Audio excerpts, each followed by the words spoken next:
Good afternoon, everyone. This is Jen Bonet with Creative Coast. Welcome to our lunchtime topic today. We're thrilled to have you with us on this, what is turning into a really nice Thursday afternoon. And we have a topic that's really, really relevant right now, and a real, very good friend of the Creative Coast and expert to talk about it. So today we're going to be talking about how to find remote work. And we have Kevin Lawver with Planted, Chief Technology Officer for Planted and founder of TechSAV with us today. So without further ado, I'm going to turn it over to Kevin. I was really excited that we had an expert, and then I remembered that it was me. But here we go. So I have been remote for a long time, like a decade, and this is, I don't know, it's a hastily thrown together deck of all the stuff I've learned over the years finding remote jobs. So, hi, I'm Kevin. This is my third Creative Coast talk about remote related things, so I don't really feel like I need to give a huge intro. I'm the CTO at Planet. Like Jen said, we are a recruiting platform. We'll talk about us a little bit more. I'm also the co-founder of TechSAV. If you are in the Savannah area, especially if you are looking for work, it's a great community to join. Just send an email to info@techsav.co. It's actually written on the screen later on, so you don't have to furiously take notes right now. I am super easy to find. There are two Kevin Lawvers that I know of on the internet, me and a prison preacher in Kansas who doesn't have much of a web presence. So like the first 18 pages of my search results are the me Kevin Lawver, not the other Kevin Lawver. So my email address is easy to find. I'm easy to find on social networks, etc. So finding remote jobs isn't really that different from finding any other job. You just have to know where to look, because they're frequently not on location-based job boards. So if you're looking on Indeed, for example, for jobs in Savannah, you're not going to find that awesome remote role for a company that's based in New York, for example. So starting your job search, super stressful. I have been there. I have been laid off more than once because my startup crashed and burned, and once because my CEO crashed and burned. It's stressful. Here are some general tips. Make sure your resume is up to date and simply formatted. If you are design inclined, make a clean version of your resume that's just a straight Word doc, preferably from a template that is well known on the internet. Planted has one you can download. I can post that link later. I forgot to add it. Because the first thing that reads your resume is probably not a human being. It's going to be a robot that's going to parse it and look for your job titles and companies and locations. It'll figure out your years of experience, where you went to school. It'll infer what industry you've worked in. All kinds of stuff gets pulled out of your resume.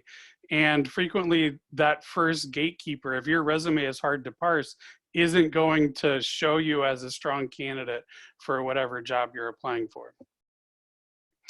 Also, cover letters are cool. I kind of hate them because they just sound anodyne and impersonal and terrible. But lots of companies love them because I guess they're anodyne and impersonal and useless, but whatever. Have one, write one. It should be generic. There's nothing worse than uploading a cover letter to Greenhouse and it having the wrong company name that you're really excited to work for in it. And then make sure your social profiles are updated with your latest work experience. You can add work experience on all kinds of things like Facebook, which is weird. If you're actively looking, like if you've been affected and laid off, there's no harm in making your headline on LinkedIn looking for X type of roles. And then groom your LinkedIn profile. Make sure that your LinkedIn profile is has everything in it that you might want to say about yourself, because that's where most people are going to find you. Unfortunately, because LinkedIn's pretty terrible. So this is my favorite job hunting stat of all time. 60% of jobs, even remote ones, are filled through people's social networks. So it's like the good old boy network is a real thing all over the world, and hopefully not just full of old boys, but like people frequently, when they're looking for someone to do a job, they're going to rely on the recommendations of friends and social connections over some rando who came in through a job board. So networking is still super important. Thankfully, in Savannah, we have a lot of folks who work remote for big companies. We have GitHub employees in town. We have a GitLab employee in town. We have other large companies that you recognize, remote employees. So you should join Tech SAV. You should do more Creative Coast events so people know who you are. And when they're trying to fill a position, your name might come up. This is real. I still have a really hard time with this.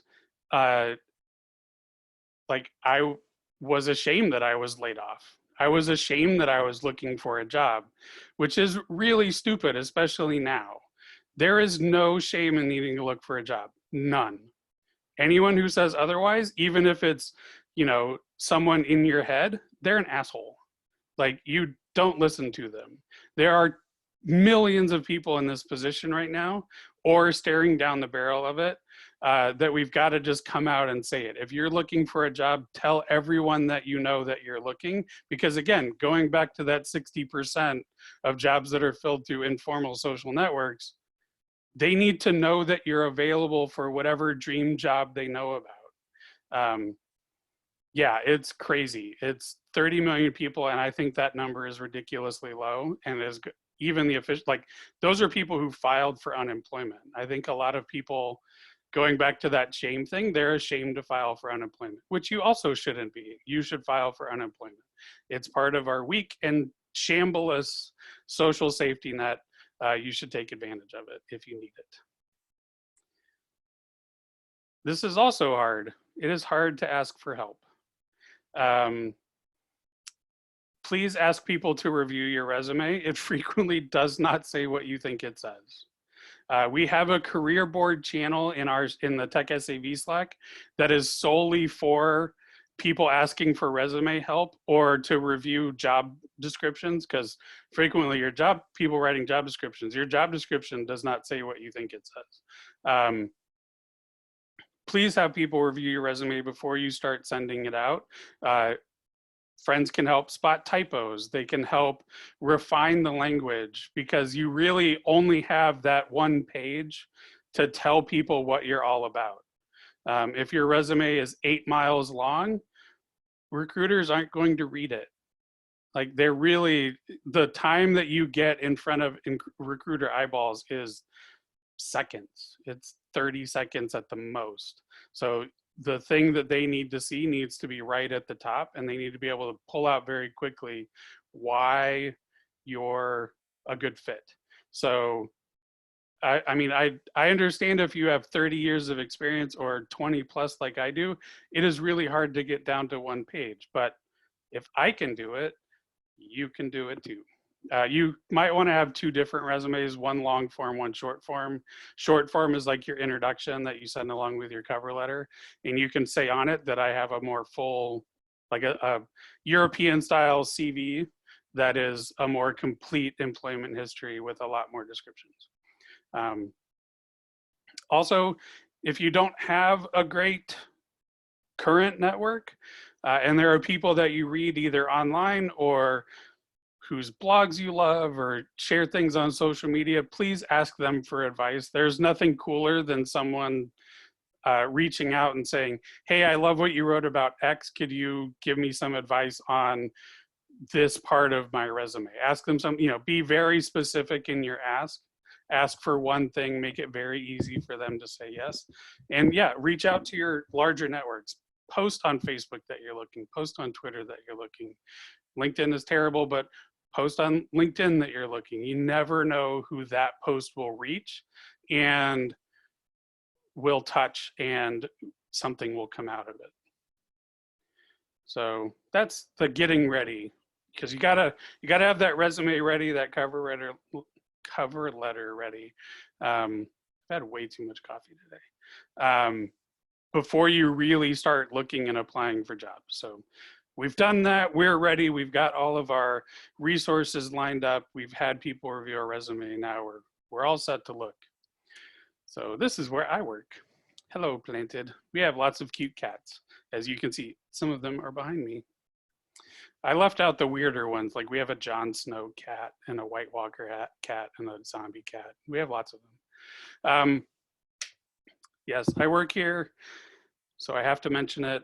The thing with hiring right now is that, kind of like the rest of us, I think there's just been this shock to the system, and we're all still trying to figure it out. So like we're a recruiting platform, and we're used to having hundreds of roles on it. That has shrunk by way more than, I can't say exactly, but way more than 50%. As people are just like, I don't know what's going on. I don't want to spend any money. So I'm afraid I won't be able to keep the employees that I have. So I'm not going to hire any new ones. I think we'll talk about this more, but the job market right now is super locked down. So if you don't find anything this month, I mean, it's the last day of April. If you don't find anything in May, I think it'll start to loosen up a little bit as we get closer to the summer. We do have remote roles. We just posted one. We're looking for a temporary recruiter.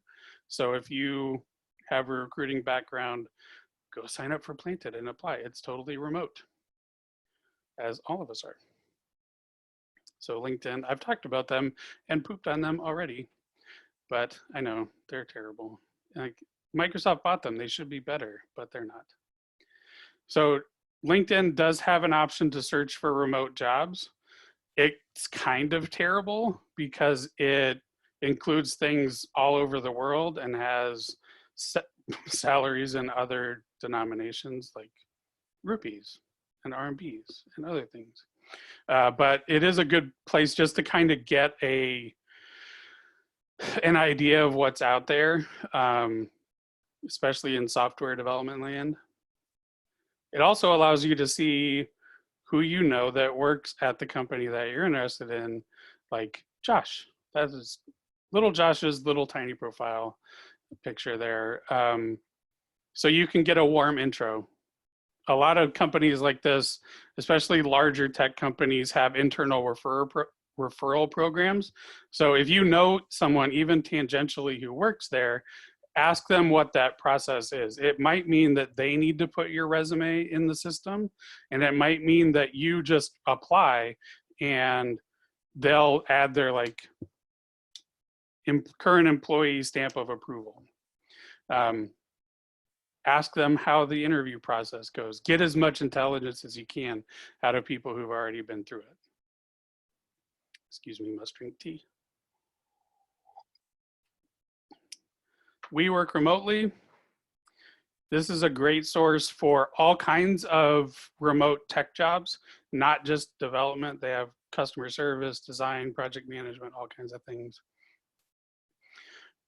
They are all over the world, but they are mostly, I think, because of the cost, very US centric.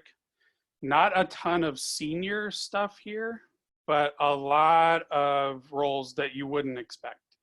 I found all kinds of stuff here while trying to help friends find jobs. So definitely check it out. They also have, their blog is pretty solid. They do have a lot of stuff for job seekers. So check it out. Hello Remote, I found this one recently. It's not as good as some of the other resources, but it is a job board aggregator, and they aggregate a ton of different remote job, a bunch of job boards, and then make sure that the roles are actually remote. So when you go look for jobs there, you can be pretty sure that they are really remote. and really hiring. So they've added a new thing where they've confirmed that like the company is still hiring, which is super important because you never know. The job posting could have been up for 3 months and they just forgot to take it down from whatever job board they uploaded it to. So they've gone back and they'll confirm that the job posting is real and confirmed for people really still hiring right now. Stack Overflow. I know if you're a developer, you search for bugs here and find answers to weird programming questions all the time, but they actually have an awesome job board. It's super great. You can search for seniority, so you could search just for CTO jobs. I'm not saying I did it, I'm saying you could. Here, you can search for junior stuff, whatever. It is only developer jobs, I think. I have not seen any others, but it also kind of works off of your profile, so it doesn't hurt to check it out. And then Explore.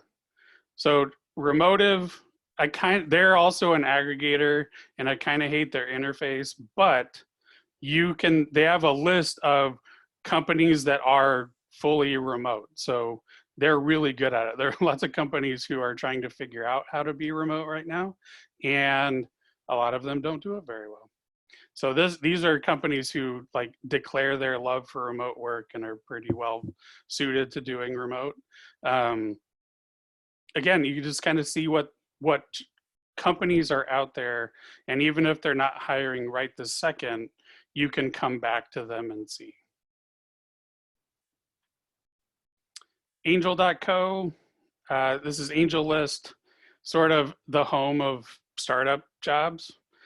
There's not a ton of stuff there now, I think, again, because things have kind of clammed up, but you can, again, see what startups are out there, and maybe they're hiring for not CTOs and there are more jobs available. I just don't know.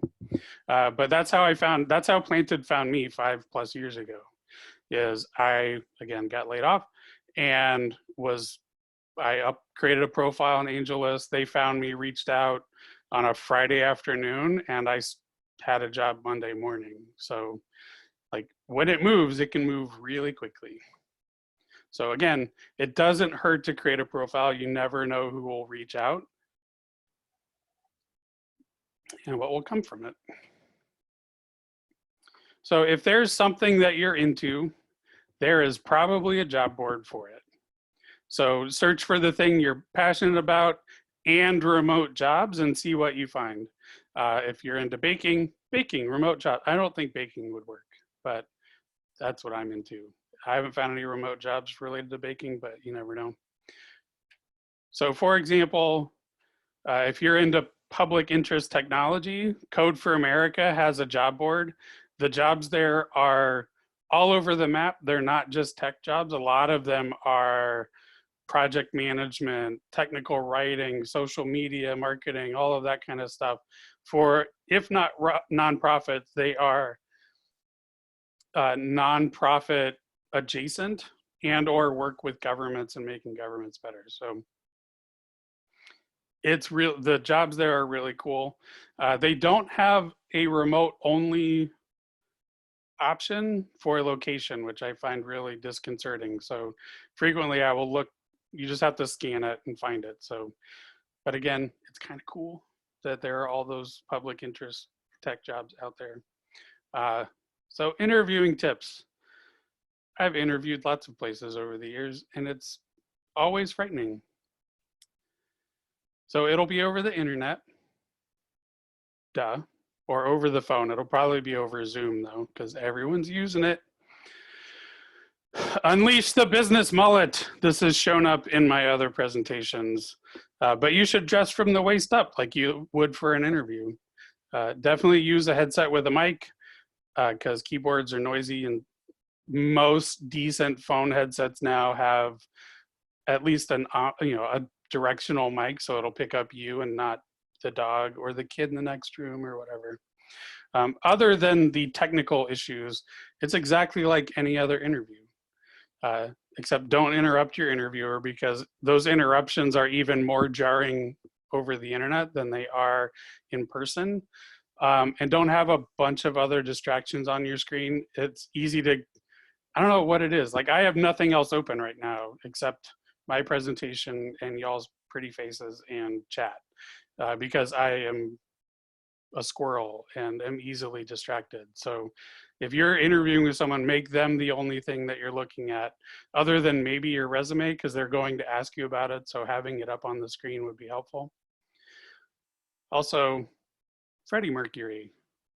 I don't think I ever saw him in person with that hair, but that's unbelievable mullet. So all of your other interviewing rules apply. There's still real people. You're still talking to a human being. So send a thank you note. Remember your attention face. So look interested in what you're doing. It's okay to say you're nervous. I think it's much worse when someone's seems really skittish when I'm talking to them. I would much rather you just say, I'm real, I am nervous about this interview, and it will sort of reset the conversation, and they'll look at you as more than just the next 15 minutes on their calendar. You'll become a real person. It's just a really helpful thing. So talked about this a little bit already. Having to job hunt now is hard. It's kind of soul crushing. The job market has never been weirder. Hiring has all but stopped in most places as employers are trying to figure out what's going on and, make plans. And I do think, I expect things to kind of loosen up by the middle of the summer as companies figure out how to make progress in whatever we're doing right now. It's going to be one of the largest reshufflings of the labor market in history. So I don't think it's going to feel normal for a very long time. And I don't know what that means. I'm not one for predictions, but it's just going to be weird. So lean on the community. We have a small but very supportive group here in Savannah. Join the Tech SAV Slack. Join the Creative Coast Slack. There are tons of communities for job seekers online. Find the one that is most targeted for your industry and skill set and get involved. Don't just be a lurker. Now is the time to participate so you can build up that social capital. So when those job openings happen, you are top of mind, which sounds really, I don't know, it just works. Just do it. I'm not going to explain why.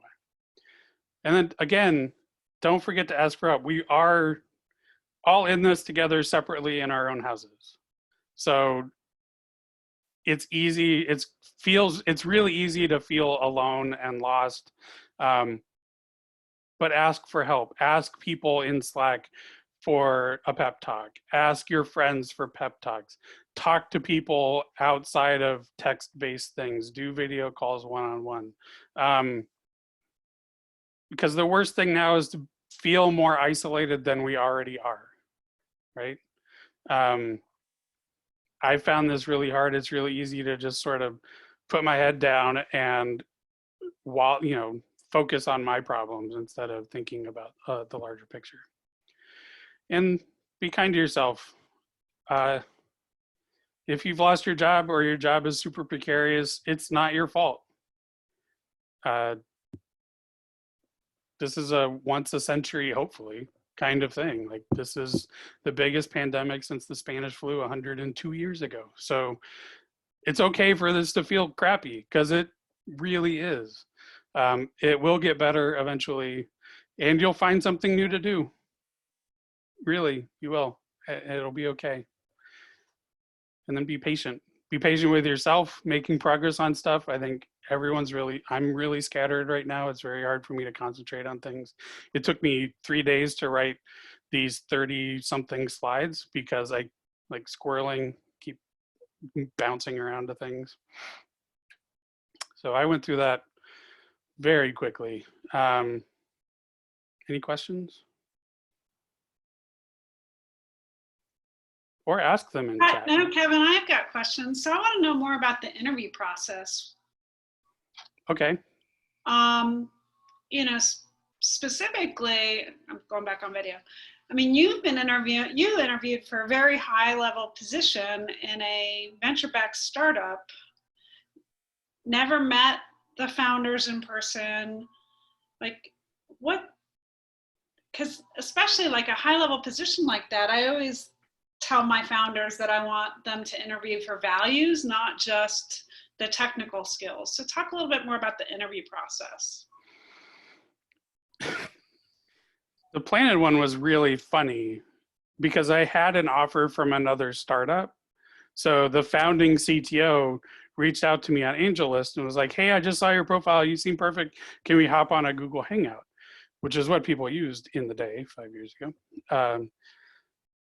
And we just really shot the shit for half an hour about what I was looking for, what I valued in a team, a little bit about my experience with Rails, which was really funny because I knew more about Rails than he did. So the questions were, I kept correcting his questions, which were, I wouldn't suggest you do that in most interviews.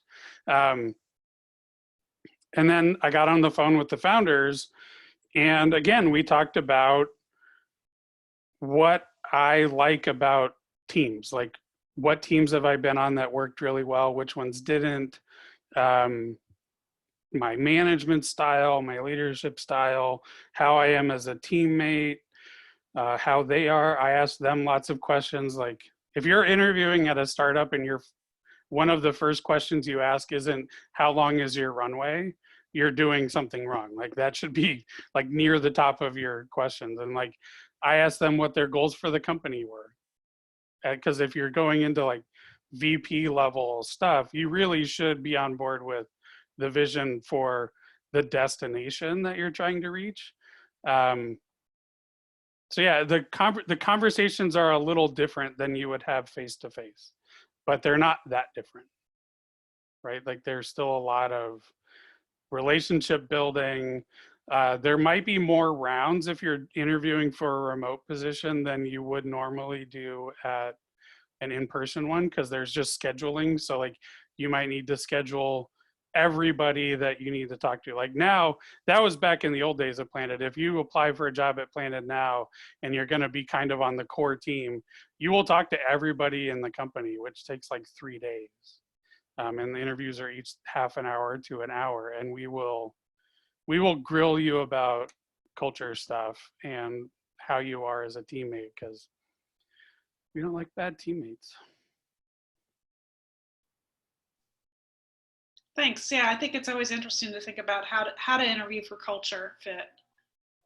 Skills are easy these days. There's all sorts of tests you can take, and but the culture fit is the part that's so hard to figure out. Yeah, it's really just all that stuff should come out in conversations if you're asking the right questions, which it's hard. It depends on what your culture is, what the questions are going to be. But yeah, we seem to do okay with it. So Hope, I see you unmuted yourself. Do you have a question for Kevin? Yeah, I have a question that I've kind of been contemplating. So when you're on the job search hunt, I guess, and you find a job that's not necessarily remote based, but you are looking for remote based, do you still apply and hope maybe that they'll be open to a remote based person for that position? Or do you just shy away and say, it's obviously Atlanta or it's obviously a Chicago based position and, throw it out? This is going to suck, but it depends. If it's a big company, they're probably pretty set in their ways and are not into remote at all, or they would have put it. So I would just skip those.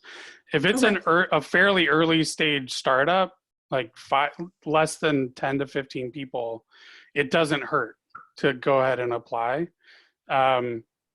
I just wouldn't spend a ton of time on it because they're most likely not. There's other open to candidates in remote. that city probably. Oh yeah. Well, it also depends. Like if they're in Savannah and they think they're going to hire a bunch of developers in Savannah, they're probably very quickly going to figure out that they need to expand their search to remote. It's again, it depends. Yeah, the larger the company, the less likely they are to bend for the right switch, candidate, yeah. just because their processes are not set up. Yeah, no, that totally makes sense actually. But Kevin, would that change today because of what's going on? Do you see that? I mean, I'm reading posts of founders of companies saying that their lease was about to renew and they just got a statement from their landlord that their lease is going to go up 30%, and they're just like, now's probably not the time to send me a bill that says my lease is going to go up 30% this summer if I renew. So I mean, there's probably some that are thinking, okay, we're going to be in this weird model where we're a little bit and not. And, you know, if you could do the research, you might be able to figure out, hey, this is a company that would probably, based on what their founders are saying through social media, that they're going to be more flexible in the future. I hope so. I hope that you know, what comes out of this is more companies realize that remote is not as big and scary as they thought it would be, and if they cope through a global pandemic working remote and were productive, that it's something they can do going forward. Like it's my favorite thing to do when talking to startups who want everybody in office is like, okay, let me do a quick search on Planted for you for your exact profile for candidates in your city. I found 4 of them. When I expand that to people who are anywhere in the country, I found 4,000 of them. Which candidate pool would you like to choose from? And the smaller the city, the smaller that local pool is. Not that I'm not busting on any one city. It's just true. There are more people in the country than there are in any one city. So that's the case to make, is like, do you want the best person, or you want the best person who is willing to commute to your crappy, expensive office? Hopefully the answer is the best person. So hopefully that will change. I have not seen it. I have not seen a bunch of, like, even our companies on Planted, they're still like, once this is over, we're all going back to the office. I'm like, yeah, sure you will. Let's see. But they're still pretty insistent today that they're going back to the office. I'm seeing a lot of founders posting that they may not, and they're larger startups. But just incidentally, I read a new proposal for SEDA, Savannah Economic Development Authority, that would incentivize remote workers with 3 years of tech skills to relocate to Savannah, and I would pay up to $2,500 of their moving costs, and I can afford to do so for up to 50 people per year.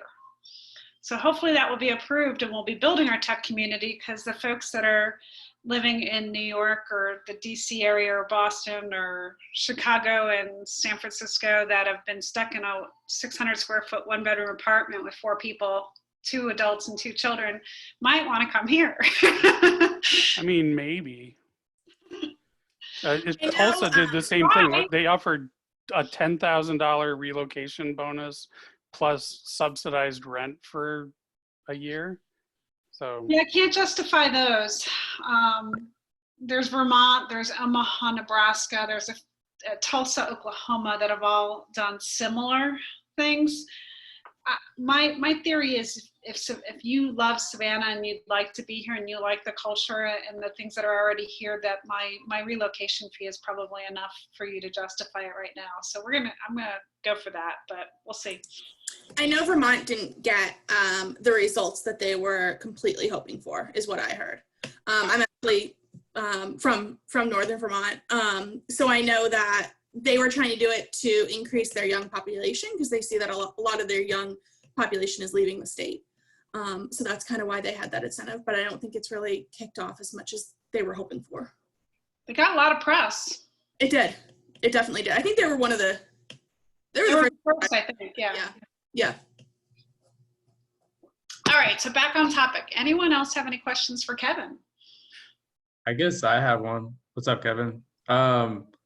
So as you know, like I've been talking with you in the Slack. I'm like probably about to finish like a coding boot camp. But I have a background in like design and stuff from SCAD. So I'm wondering how I should go about applying for jobs and like, cause I'm just like confused on what the best way to do it. Like, what's your opinion on that? For anybody who's career switching, I think you now have the skills that you developed in college and in your early work life, and then these new coding bootcamp skills. Just because you went to a boot camp doesn't mean you no longer have those other skills. So look for jobs that are in the overlap in that Venn diagram. Look for ad ops roles, ad programming roles. There's tons of ad tech companies. You just might have to relocate at some point. They're not in Savannah or Atlanta. I don't think they're in Atlanta. I don't know. But like that's where I would start, is look in the overlap for folks looking for technology help in the industry that you were trained in. So you can say, hey, yeah, I know the entire vocabulary of the ad world, and I also can program. Put me to work making things better for your crazy ad thing. And then you might have to do an apprenticeship. I know a lot of companies are moving more to an apprentice model for developers. So I would look at places like ThoughtBot in Boston. They have a couple other offices, but now they're doing remote apprenticeships where it's paid, and you're paid, you're a junior developer. Having one or more of those under your belt would be super helpful, because it's the proof not just that you can get through whatever boot camp you went through, but that you can apply those skills in a real workplace. Okay, yeah, that's good advice. Do you think I have any chance at a remote job though, or should I kind of? All the jobs are remote now. You never know. Okay, yeah, I'll look into that. Thank you. Yep.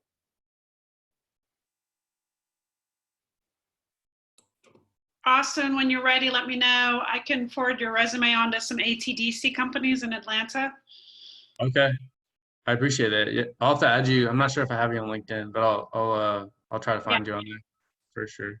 Yeah, Thank I mean, there's quite a few that are in that kind of ad tech space that might be a good fit for you.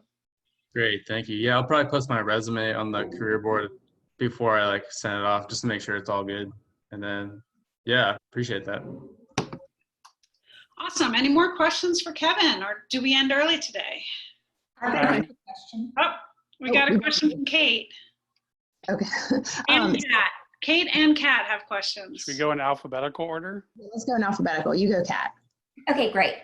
Kevin, you mentioned earlier that when you had interviewed with, I think, startup companies, one of your main questions was, when do we get going here? What did you think was a reasonable answer? What timeline was reasonable? Infinite is the best answer, but it sort of depends on your appetite for risk. I am old, as you can see by the luxurious whiteness in my beard. So I don't have that same appetite for risk as someone who is younger would have. If the answer is I don't know, that is a red flag and you should run away screaming.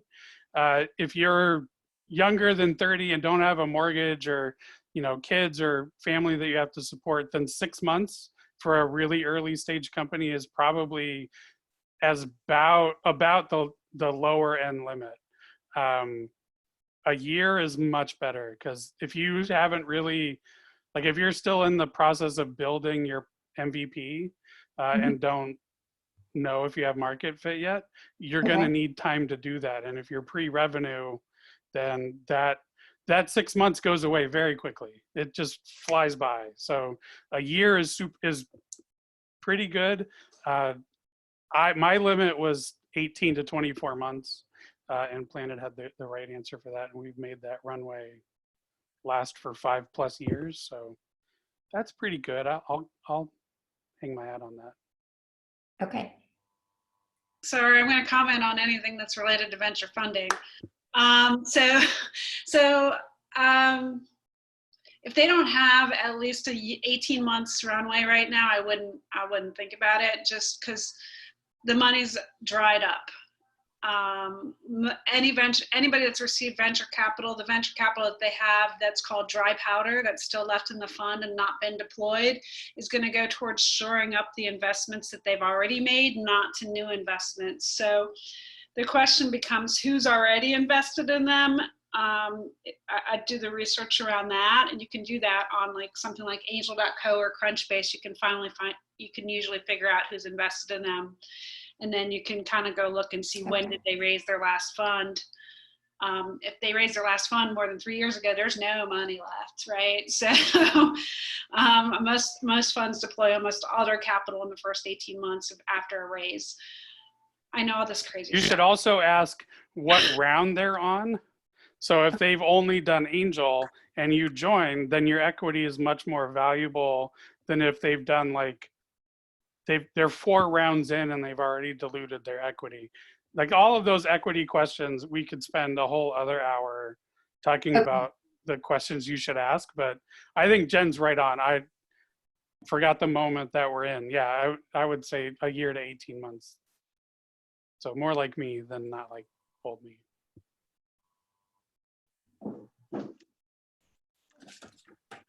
Can I go? Am I good? Kevin, one thing that I noticed in the past when I was looking for remote jobs was a lot of the companies, and I don't know that they turned them apprenticeships, but would have like a trial period. And I more want your thought and opinion and suggestion, because I have my own thoughts and opinions on this, but for those that are interested in applying for a company that requires a trial period, first of all, what are your thoughts on that? And then suggestions for negotiations, if that's possible during that trial period. So Planet we help companies do trial periods. So we've had them since I started. If it's not a junior role and they're trying to do a trial period, I would walk away. Like if it's for a senior account manager or if they're looking for a CTO and they want a trial period, that's ridiculous. I just wouldn't do it. It's a way to, do the Zappos hire slow, fire fast thing. If somebody's not working out, somebody else has to do all the paperwork, which in my case is Planted has to do all the paperwork. They will know, like almost everybody who's successfully converted from a trial period, they convert early. So like our traditional trial periods are 90 days to 4 months, but they're almost always 90 days. The people who stick convert at 30 instead of at 90.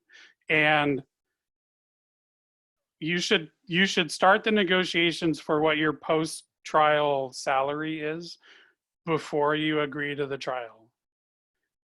Because you're already in the door. If you need to, like if you're really killing it during the trial, you can go back and go, hey, so I'm way better at this than you or I thought I would be. When I convert, I would like to convert at X instead of whatever X was before. But yeah, again, if it's not a junior entry level role and they have a trial period, it's probably looking for experienced temp help and they don't want to call it temp. Cool. Almost all of our trial roles on Planet are like entry level CS or sales. Any other questions? I mean, perfect timing. I just finished my tea. You feeling better? Yeah, allergies are just like up and down. Every time it rains the morning after, I'm like, there's an elephant sitting on my face. Well, if there's no other job-related questions, we'll sign off here. Kevin, thanks, as always, for supporting the Creative Coast by doing an education series for us. And we do have a happy hour this evening, so anyone that's interested can join us this evening at 5 p.m. on a Zoom for happy hour. And they've been very informal. It's just, let's chat, talk about how people are feeling. We do raffle off a gift card to one of the Fox's restaurants, $20 gift card, because we're trying to support our local restaurants as well. So we've been having fun. Please join us if you can. 5 p.m. today. You'll find it on the calendar.